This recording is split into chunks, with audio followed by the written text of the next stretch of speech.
제 이름은 박선우, 결혼 6년차 평범한 주부입니다. 남편 최진석과 저는 한때 미래를 꿈꾸던 평범한 신혼부부였습니다. 우리는 서울의 작은 아파트 전세를 얻어 신혼을 시작하며 함께 돈을 모아 5년 안에는 우리 이름으로 된 집을 사자고 주말이면 예쁜 아이 옷을 보며 우리 아이의 미래를 그리자고 약속했습니다. 하지만 그 모든 계획은 3년 전. 신우이 지아가 영국 옥스퍼드 대학의 합격증을 들고 나타난 그날 모두 폐기되었습니다. 신우이 지아는 우리 집안의 자랑이자 유일한 희망이었습니다. 어려운 가정 형편 속에서도 악착같이 공부해 세계 최고의 명문대에, 그것도 경영학과 장학생으로 합격했으니까요. 시부모님은 동네방네 플랜카드라도 걸고 싶은 심정이라며 기쁨의 눈물을 흘리셨고, 남편은 그날 이후로 거실 가장 잘 보이는 곳에 지아의 합격증을 액자에 넣어 걸어두고 매일같이 닦았습니다. 그리고 제게 말했죠. 선우야, 우리 지아 정말 대단하지? 내가 오빠로서 지아가 돈 걱정 없이 공부에만 전념하게 해주는 게 내 마지막 임무야. 지아가 세계적인 학자가 돼서 돌아오는 날, 우리가 가장 큰 후원자였다는 게 얼마나 자랑스럽겠어. 당신이 이해심 많고 착한 사람이니까 내가 이런 부탁하는 거야. 다른 여자였으면 어림도 없었지. 당신은 내 마지막 희망이야. 남편은 저를 이해심 많고 착한 아내라는 틀 안에 가두고 그의 고결한 희생에 동참해 줄 것을 요구했습니다. 그 임무의 대가는 혹독했습니다. 명문대의 비싼 학비와 런던의 살인적인 물가. 장학금만으로는 턱없이 부족했습니다.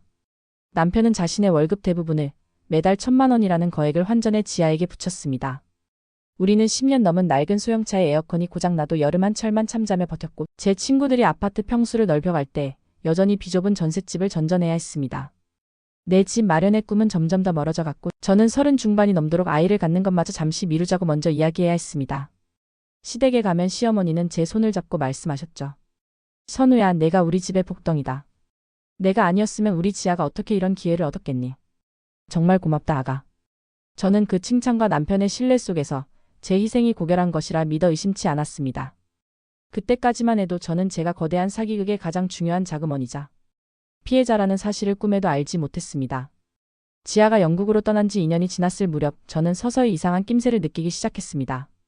처음 1년은 간간히 이메일도 오고 SNS에 학교 도서관 사진도 올라오곤 했습니다. 하지만 어느 순간부터 지아와의 모든 연결고리가 뚝 끊겨버렸습니다. 지아의 생일날 저는 작은 케이크를 사다 놓고 노트북 앞에서 영상통화를 기다렸습니다. 화면 너머로라도 동생의 얼굴을 보고 축하해주고 싶었습니다. 하지만 약속한 시간이 지나도 연락은 오지 않았고 남편은 멋쩍게 웃으며 말했습니다. 내가 어제 메일 받았는데 기숙사 전체 와이파이가 고장났대. 시골이라 그런지 거긴 그런 일이 잦다네. 엄청 아쉬워하더라. 대신 용돈이나 두둑하게 붙여주자. 저는 홀로 케이크에 촛불을 불며 씁쓸함을 삼켜야 했습니다. 작년 추석에도 올해 설에도 이유는 비슷했습니다. 지도 교수랑 중요한 프로젝트 중이라. 외부 인터넷이 안 되는 연구실에서 살다시피 한다. 시차 때문에 통화하기가 어렵다. 그의 변명은 점점 더 정교해졌고 때로는 보안이 중요한 연구라. 외부 연락이 금지되었다는 영화에서나 나올 법한 이유를 대기도 했습니다. 저는 지아의 인스타그램과 페이스북에 들어가 봤습니다. 마지막 게시물은 1년도 더 전에 올라온 옥스퍼드 대학의 전경사진이 마지막이었습니다. 댓글을 다는 친구도 좋아요를 누르는 사람도 없었습니다. 마치 유령 계정처럼 방치되어 있었습니다. 제 친구 중 하나는 제게 이런 말을 하기도 했습니다. 선우야, 이상하지 않아? 내 사촌동생도 영국에 있는데 걔는 맨날 인스타에 사진 올려. 옥스퍼드가 무슨 통신 두절된 오지야. 그리고 유학생이 아르바이트도 안 하고. 매달 1,000만 원씩 받아 쓴다는 게 말이 돼? 너희 남편 뭔가 이상해. 친구의 말은 제 마음속 의심에 불을 지폈습니다. 그날 밤 저는 남편에게 다시 한번 진지하게 말했습니다. 여보, 그래도 이상하지 않아? 요즘 세상에 유학생이 SNS를 1년 넘게 안 한다는 게 말이 돼? 영상통화가 안 되면 목소리라도 한번 듣고 싶어. 무슨 일 생긴 건 아닌지 너무 걱정돼. 제 걱정에 남편은 평소와 달리 격한 반응을 보였습니다. 그는 들고 있던 컵을 테이블에 거치게 내려놓으며 언성을 높였습니다. 당신은 우리 지아를 못 믿어? 걔가 어떤 애인데? 외로운 타지에서 얼마나 힘들게 공부하는데 자꾸 귀찮게 좀 하지 마. 당신까지 그렇게 나를 못 믿고 의심하면 내가 우리 가족을 위해서 희생하는 의미가 없잖아. 나 정말 서운하다. 그는 저를 믿음 없는 아내로 몰아가며 오히려 화를 냈습니다. 그의 그 과도한 방어 기제와 교묘한 가스라이팅에 저는 더 이상 아무 말도 할 수 없었습니다. 하지만 제 마음속에는 의심의 씨앗이 뿌려졌습니다. 동생을 걱정하는 오빠의 마음이라기엔 무언가 필사적으로 진실을 숨기려는 사람의 초조함이 느껴졌기 때문입니다. 남편의 격한 반응 이후 저는 깊은 혼란에 빠졌습니다. 제 의심이 정말로 남편의 고결한 희생에 상처를 주는 것일까? 아니면 제 직감이 경고하는 위험 신호를 무시하고 있는 것일까? 밤마다 잠을 설쳤고 낮에는 멍하니 창밖을 바라보는 일이 잦아졌습니다. 남편은 제게 더욱 다정하게 굴었지만 그 다정함이 오히려 가식처럼 느껴져 소름이 돋았습니다. 그러던 중 제 인내심을 끊어버린 결정적인 사건이 터졌습니다. 저희 친정어머니의 무릎 수술 날짜가 잡혔는데 제가 결혼 전부터 어머니 수술비에 보태드리려고 따로 모아두었던 제 개인 적금이 만기가 되어 얼마 전 통장으로 들어왔습니다. 그런데 며칠 뒤 확인해본 통장에서는 5천만 원이 들어있어야 할 통장의 잔고는 3천만 원밖에 남아있지 않았습니다. 은행에 확인해보니 남편이 제 도장을 이용해 2달 전 2천만 원을 인출해 간 것이었습니다. 가족의 미래를 위한 희생은 이제 제 부모님을 위한 최소한의 도리마저 위협하고 있었습니다. 저는 그날 밤 남편을 추궁했습니다. 그는 제 앞에서 무릎을 꿇고 빌었습니다. 미안해 선우야. 지아가 갑자기 논문 관련해서 고가의 원서를 사야 할 돈이 급하게 필요하다고 해서 당신한테 말하면 걱정할까봐 그랬어. 금방 채워놓을게. 정말이야. 그의 눈물 어린 호소에도 제 마음은 차갑게 식어버렸습니다. 더 이상은 안 되겠다고 생각했습니다. 이대로 가다가는 우리 부부의 삶이 통째로 무너질 것만 같았습니다. 저는 진실을 확인하기로 결심했습니다. 제 모든 것을 걸고서라도 이 지긋지긋한 의심의 실체를 밝혀내야 했습니다. 그가 잠든 밤 저는 그의 서재에 들어가 그가 숨겨둔 서류들을 뒤지기 시작했습니다. 그곳에서 저는 남편의 이름으로 발급된 제가 전혀 알지 못했던 신용카드의 명세서를 발견했습니다.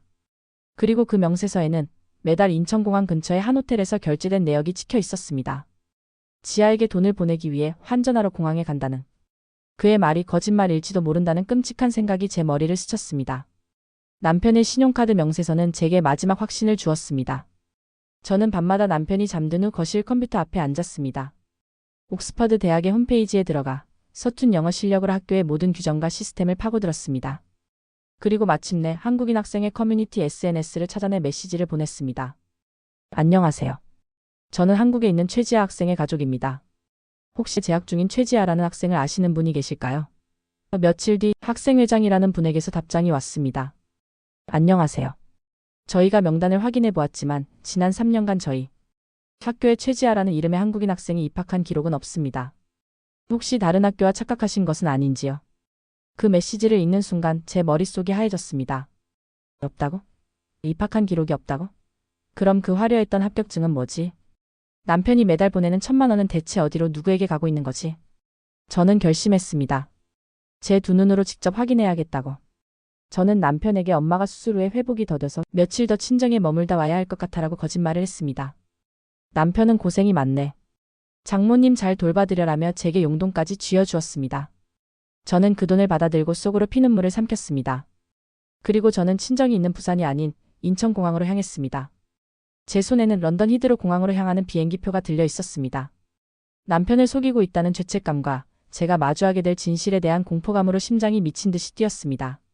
하지만 여기서 멈출 수는 없었습니다. 12시간의 비행 내내 저는 수만 가지 끔찍한 상상을 하며 뜬 눈으로 밤을 지새웠습니다. 비행기 창밖의 칠흑 같은 어둠이 마치 제 미래 같았습니다. 런던의 찬 공기는 제정신이 아니었던 제 정신을 조금이나마 깨워주는 듯 했습니다. 저는 곧장 남편이 지하의 기숙사라며 알려준 주소로 향했습니다. 주소는 옥스퍼드가 아닌 런던 외곽의 한적한 주택가였습니다. 눈앞에 나타난 것은 고풍스러운 대학 기숙사가 아닌 페인트 칠이 벗겨지고 정원이 잡초로 무성한 넓고 허름한 2층짜리 연립주택이었습니다. 제 심장이 바닥으로 곤두박질 쳤습니다.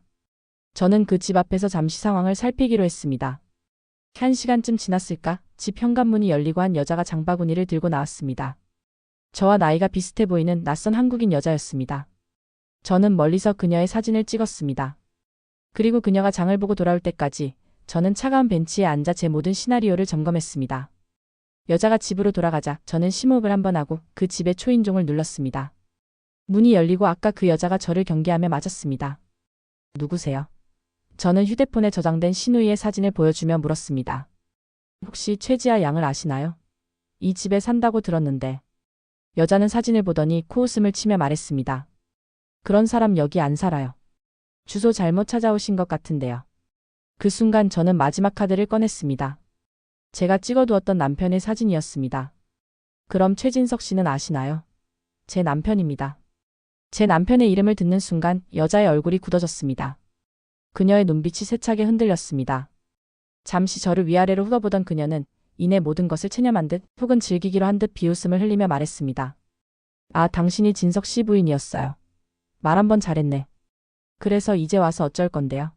진석 씨 마음은 이미 나한테 있는데. 당신이 보내준 그 돈? 그거 당신 남편이 나한테 바치는 속죄의 선물 같은 거였어. 당신 같은 답답한 여자랑 사는 것에 대한. 그 여자의 이름은 한유라였습니다. 그리고 그녀는 제 남편의 첫사랑이자 결혼 전까지 만났던 옛 애인이었습니다. 유학이라는 것은 남편이 아내와 부모님을 모두 속이고 옛 애인에게 생활비를 보내기 위해 꾸며낸 거대하고도 치밀한 사기극이었습니다. 제가 우리 가족의 미래를 위해 희생이라고 믿었던 그 1,000만 원은 남편이 내연녀와 해외에서 동거하는 데 쓰이는 더러운 자금이었던 것입니다. 저는 그 순간 무너지지 않았습니다. 오히려 제 안의 모든 슬픔과 충격이 얼음처럼 차가운 분노와 결심으로 바뀌고 있었습니다. 저는 제 휴대폰의 녹음 버튼이 켜져 있는 것을 확인하고 그녀에게 미소를 지어 보였습니다. 아, 그러세요? 그럼 얘기가 좀 길어지겠네요. 잠깐 들어가서 차 한잔하면서 들을까요? 당신과 내 남편의 위대한 사랑 이야기. 한국으로 돌아오는 비행기 안에서 저는 더 이상 눈물을 흘리지 않았습니다. 제 머릿속은 차갑게 식어 있었고 앞으로 해야 할 일들이 설계도처럼 명확하게 그려지고 있었습니다. 제 손에는 한유라와의 대화가 담긴 녹음 파일과 그녀가 사는 집의 주소가 적힌 임대차 계약서 사본, 그리고 남편이 그녀에게 송금한 내역을 뽑아둔 서류들이 들려 있었습니다. 그 모든 것은 제가 앞으로 벌일 전쟁의 무기였습니다. 집에 도착하자 남편은 평소와 다름없이 저를 반갑게 맞았습니다. 어머니는 좀 어떠셔? 고생했네, 우리 아내.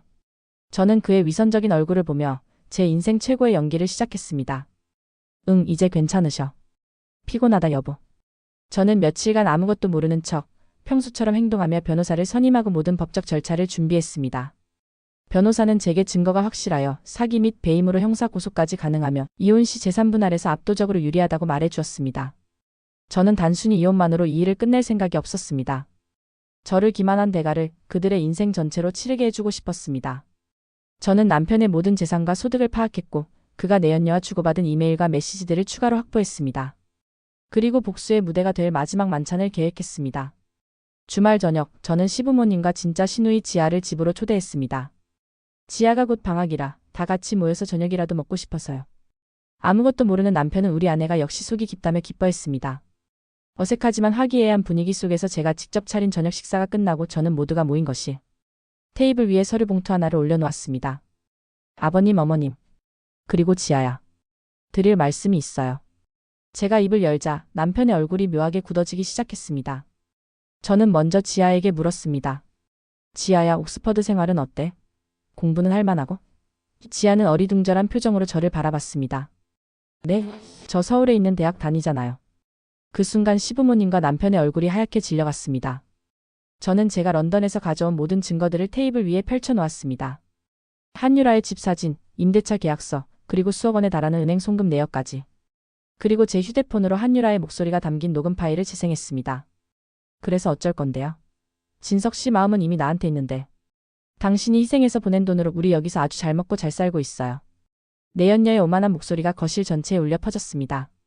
시어머니는 그 자리에 쓰러지셨고 시아버지는 아들의 뺨을 세차게 내리쳤습니다. 남편은 바닥에 주저앉아 아무 말도 하지 못했습니다. 그때 현관문이 열리고 제가 선임한 변호사가 들어왔습니다. 저는 차갑게 말했습니다. 이야기는 다 들으셨을 거라 생각합니다. 이제 법적인 절차에 대해 말씀드리겠습니다. 변호사는 제 요구사항을 낭독했습니다. 첫째, 혼인 파탄의 귀책 사유는 100% 최진석에게 있으므로 재산분할은 법이 허용하는 최대치로 요구한다. 둘째, 지난 6년간 저를 기망하여 내연녀에게 송금한 금액 약 7억 원. 전액에 대한 반환 및 그로 인한 정신적 피해 보상 위자료를 청구한다. 셋째, 만약 이 요구에 불응할 시 해당 증거들은 모두 언론사와 남편의 직장에 제보될 것이다. 남편의 집안은 발칵 뒤집혔고 그는 결국 모든 것을 포기했습니다. 몇 달 뒤 저는 그에게서 받은 위자료와 재산으로 작은 카페를 열었습니다. 제 이름으로 된 온전한 저만의 공간이었습니다. 어느 날 카페에 시누이 지아가 찾아왔습니다. 그녀는 제게 고개를 숙이며 오빠를 대신해 사과하고 앞으로 형님의 새 출발을 응원하겠다고 말했습니다. 저는 웃으며 그녀에게 따뜻한 커피 한 잔을 건넸습니다. 저는 그들을 용서하지 않았습니다. 다만 제 인생에서 완벽하게 도려냈을 뿐입니다. 이제 저는 누군가의 아내나 며느리가 아닌 오롯이 박선우라는 이름으로 살아갑니다. 이 무너진 세계 위에서 저는 비로소 진정한 제 인생의 주인이 되었습니다. 그것이 제가 그들에게 할 수 있는 가장 완벽하고도 통쾌한 복수였습니다.